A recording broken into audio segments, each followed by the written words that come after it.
네, 모닝타임즈 시간입니다. 간밤 뉴욕 증시 변동성을 좀 보였는데요. 상승 출발하는 모습이었지만 결국에는 하락 쪽으로 거래를 마쳤습니다. 크게 밀리지는 않았고요. 1% 안쪽, 0.5% 안쪽의 하락세를 기록했는데요. 오늘도 이슈 많습니다. 최원재 전문가님과 함께 분석해 보겠습니다. 전문가님 어서 네, 오세요. 안녕하십니까. 네, 역시나 고용지표라든지 ECB 쪽 통화정책 결정도 있었고 이슈가 많았는데 하나하나 체크해 주시죠.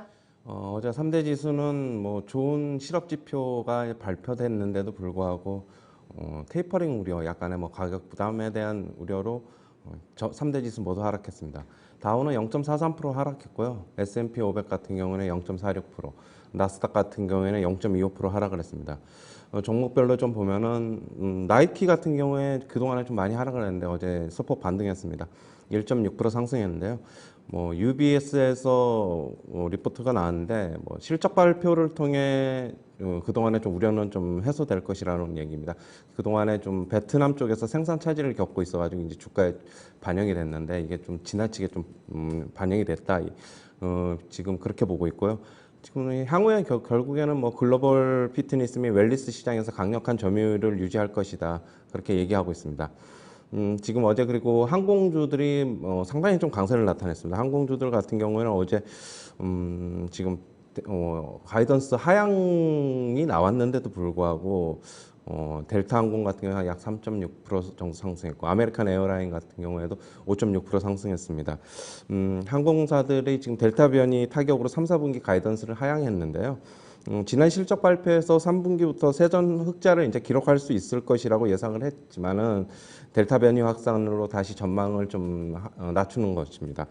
지금 아메리칸 에어라인 같은 경우는 3분기 매출이 2019년 대비 28% 저조한 수준일 것이라는 가이던스를 제시했지만은 이제 제시했는데 기존에 이제 20%에서 좀 많이 좀 또 하향했습니다.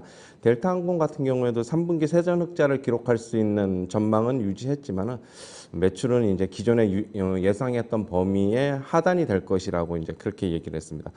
그리고 유나이티드 항공 같은 경우에는 3, 4분기 매출 부진과 세전 적자 발생을 예고를 했고요. 지금 지난 실적 발표에서 3분기부터 세전 흑자를 기록할 수 있을 것이라고 세전 이익을 기록할 수 있을 것이라고 예상을 했지만은 델타 변이 확산으로 아까도 말씀드렸듯이 그렇게 얘기를 했고 지금 전체적으로 보면은 항공 업종들이 그런데 이런 우려는 이미 반영이 됐다는 식으로 얘기를 하고 어제 또 강한 상승세를 나타냈습니다. 지금 그리고 또 다른 이제 전기차 제조업체인 루시드 같은 경우 어제 4.8% 정도 상승을 했고요. 모더나가 7.8% 상승했습니다. 모더나는 이제 코로나 독감을 동시에 예방할 수 있는 콤보 부스터 백신을 개발에 나섰다고 얘기를 해서 이제 어제 상승을 보였는데요. 모더나 CEO는 지금 회사가 이제 목표로 하고 있는 최우선 순위는 매년 맞는 이런 백신 부스터를 시장에 출시하는 것이라고 합니다. 지금 이 백신 부스터는 mRNA-1073이라고 불리는데요. 독감 및 다른 질병에 대응하는 백신에도 mRNA 기술을 도입해서 수익성이 개선될 것이라는 전망에 어제 강한 상승을 기록했습니다. 어제 이제 주간 실업급여 청구자 수가 이제 31만 명을 기록했는데 시장 예상치로는 33만 5천 명이었죠. 2019년 3월 이후 3월 25만 6천 명을 기록한 이후 최저치입니다. 그리고 어제 ECB 유럽 중앙은행에서는 채권 매입 속도를 늦출 것이라는 얘기가 나왔습니다. 월 지금 800억 유로에서 지금 600억에서 700억 유로 정도로 좀 낮출 것이다 이렇게 얘기를 하고 있고요. 결국에 이 이유는 물가 때문입니다. 지금 유로존의 지난 원달에 이제 소비자 물가 지수는 3% 상승해서 10년 만에 최고치를 기록했고요. 독일 같은 경우에는 지난달에 이제 소비자 물가 지수가 3.9%를 기록했죠. 그래서 지금 28년 만에 최고치를 기록했습니다. 향후에 이제 미 연준에도 어느 정도 영향을 미칠 것으로 보고 있습니다. 네, 여러 가지 이슈들 함께 체크를 해봤는데요. 네, 중요한 것부터 하나하나 좀 짚어볼게요. 일단 매주 이 실업급여 청구자 수가 발표가 되고 있는데 다시 한번 수치 말씀드리면 이 지난주보다는 3만 5천 명이 줄어들면서 31만 명을 기록했습니다. 시장 예상치는 33만 명을 상회할 것으로 봤기 때문에 사실은 예상치보다는 낮게 나왔거든요. 고용지표가 어떻게 보면 약간 개선됐다 이렇게도 평가를 할 수 있을 것 같은데 경기 둔화 우려를 좀 잠재울 수도 있을까요? 네. 지금 뭐 고용 시장에서 좀 많이 우려가 있었는데 실업급여 청구자 수는 그렇게 또 많지가 않은 것으로 보여가지고 제가 저번에도 말씀드렸는데 9월 지표는 어느 정도 또 개선이 될 것이고 네. 노동절 휴가로 그동안에 일자리를 안 구했던 사람들도 다시 일자리를 구해서 소폭 개선이 될 것이고 연말까지 서서히 개선될 것으로 보고 있습니다.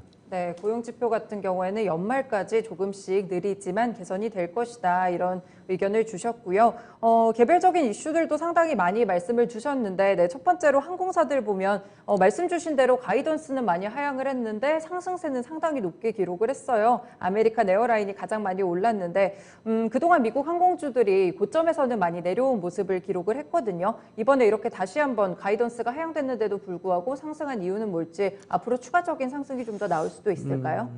그동안에 이제 주가가 이제 항공주들 보면은 뭐 좀 많이 그동안에 못 갔지요. 그런데 이번에 이제 이렇게 또다시 가이던스를 하향 조정했지만은 지금 시장에서는 결국에 이 어느 정도 이제 가격에 좀 반영돼 있다. 향후에 뭐 좀 더 낮춰 잡더라도 뭐 여기서는 저가 메리트가 발생하고 있다. 뭐 지금 그렇게 보고 있는 것으로 보고 있습니다. 아, 네. 저가 메리트가 발생을 한다. 결국에는 그동안 델타 변이 바이러스에 따라서 항공주들 상당히 안 좋았잖아요. 지금까지도 크게 회복을 하지는 못하고 있는데 이 부분이 이미 가격이 충분히 좀 반영돼 있다. 이런 말씀을 주셨네요. 그럼 추가적인 매수도 가능할까요? 미국 항공주들에 미국 대해서? 항공주요? 네. 잠시만 한번 볼까요? 네.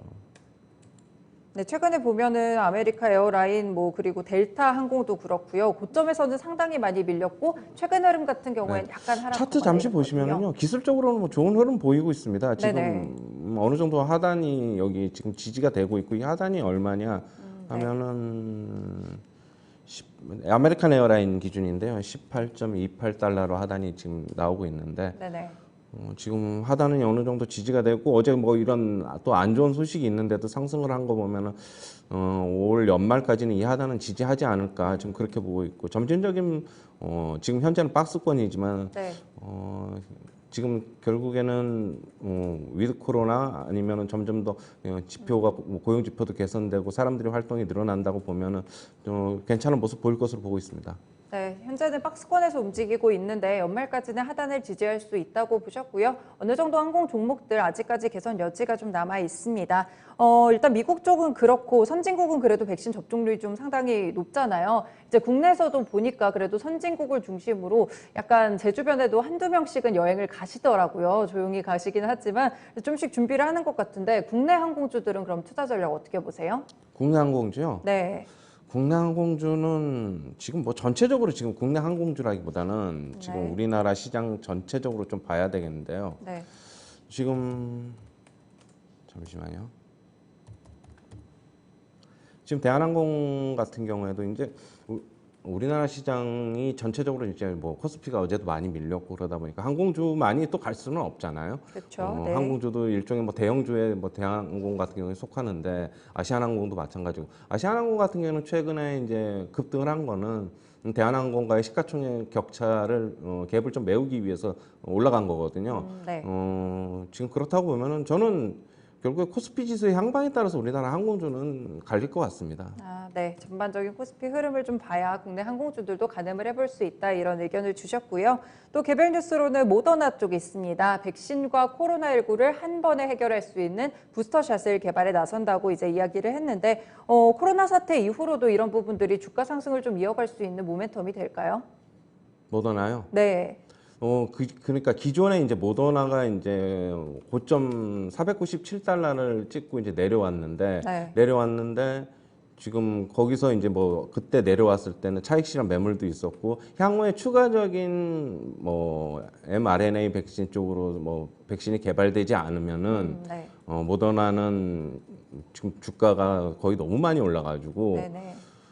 향후에 좀 더 상승은 힘들 것이라고 보는 뭐 그런 의견들이 좀 많았죠. 그런데 네. 요번에 이제 어떤 이제 코로나와 독감을 같이 잡는 백신 부스터를 이제 얘기가 나오면서 다시 한번 주가는 좀 힘을 얻을 것으로 좀 보여지는데요. 네. 기술적으로도 지금 하단이 지금 여기가 이 라인에서 다시 상승으로 가고 있는 모습이어가지고 네. 하단이 이제 $350 정도 되는데 네. 제가 이 라인을 그려놨는데 다시 한번 뭐 정고점은 뭐 갈 수 있을 것으로 지금 보고 있습니다. 네, 전고점까지도 다시 한번 돌파가 가능하다고 보셨고요. 현재 구간에서는 하단 잡히고 좀 상승 쪽으로 가고 있다는 점도 기술적으로 분석이 되고 있습니다. 그리고 기술주들 이야기 한번 더 해보려고 하는데 사실 팡주도 좀 약했는데 아마존, 넷플릭스 이쪽으로 1%대 하락세 나왔거든요. 그동안 전문가님이 이제 너무 많이 올랐다 기술주들은 이제 차익 매물 실현하고 어느 정도는 수익 챙겨가자 이런 말씀을 주셨는데 앞으로도 좀 추가적인 하락세가 나올까요? 네, 어제 근데 그러니까 오늘 미국 증시도 그렇고 네. 어제도 그렇고 빅테크 주식들이 약했어요. 빅테크 주식들은 제가 저번에 이제 미국 시장 휴장할 때 말씀을 드렸는데 이제는 차익 실현 관점에서 좀 분할 매도하자 말씀을 드렸고요.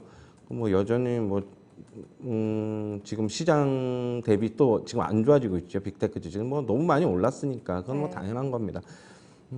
저는 지금 빅테크 주식들은 아직도 좀 더 내려와야 된다고 보고 있고요. 빅테크 주식들이 내려오면은 결국에는 지수에도 영향을 미칠 것으로 보고 있어가지고 지수도 전망도 조금 이제 조정이 올 것이다라고 얘기했습니다. 네네, 빅테크 주식도 아직까지 조금 높은 위치에 있다 보니까 어느 정도 조정이 더 나올 것이다. 그리고 결국에는 빅테크 주식의 무게가 좀 크다 보니까 지수 전반적으로도 약간의 더 조정이 있을 수 있다라는 의견을 주셨습니다. 네, 마지막으로 가장 중요한 이슈 또 ECB 쪽에 이 부분을 좀 체크를 해보면 유럽 중앙은행이 이제 기준금리는 제로 수준 그대로 가고요. 채권 매입 속도를 올해 1분기부터 2분기보다는 좀 늦추기로 했습니다. 라가르드 총재가 이번 결정이 테이퍼링은 아니다 이렇게 이야기는 했는데 사실상 시장에서는 긴축 전환으로 방향을 틀었다 이렇게도 보더라고요. 전문가님 의견은 어떠세요? 맞습니다. 저 똑같은 의견입니다. 네. 지금 또 대놓고 테이퍼링 이야기는 이제 안 하는 것이고 긴축 기조로 돌아간 거는 맞는 것 같습니다. 네. 지금 800억 유로에서 월 600억에서 700억 유로로 이제 낮추어서 이제 채권을 매입한다는 건데 지금 유로존의 지금 물가가 좀 많이 좀 심각합니다. 그래서 이런 결정을 한 것으로 보여지고요. 네. 향후에 이제 미 연준에도 영향을 미칠 것으로 저는 보고 있습니다. 네, 미 연준에 그럼 어떤 식으로 일단 좀 영향을 미칠까요? 예정대로 9월에 좀 이야기가 나올까요? 지금 그럴 가능성은 거의 없다고 보고 있고요. 네네. 지금 어제도 연은 총재 및 연준 이사들이 발언했는데 결국에는 똑같은 얘기예요. 지표들이 어느 정도 고용 쪽에서 좀 보이면은 연말까지 하는 거는 찬성한다. 그리고 그렇게 해야만 한다. 그렇게 얘기를 하고 있는 거죠. 지금 유로존 때문에 더 이상 늦출 수도 없는 것 같고 더 여기서 늦추면 이도저도 안 되는 것 같으니까 연말에는 얘기가 테이퍼링을 실시할 것으로 보고 있습니다. 11월 달에 FOMC 회의에서 나올 것으로 얘기는 보고 있습니다. 네, 10월 달 FOMC 회의까지 11월. 그죠? 11월에 있으니까 11월에 FOMC 회의까지 좀 이야기를 지켜봐야겠고요. 결국에 연말까지는 테이퍼링을 실시할 것이다라는 의견을 주셨습니다. 국내 증시까지도 오늘 ECB 결정 좀 영향이 있을까요? 별로 영향이 없습니다. 우리나라는. 우리나라는 아니다. 영향권까지는 아니다. 이런 말씀 주셨습니다. 네, 오늘도 최원재 전문가님과 함께했습니다. 한 주간 고생 많이 하셨습니다. 네, 감사합니다. 네, 이렇게 미국장 전략과 이슈들 함께 봤습니다. 모닝타임즈 시간이었습니다.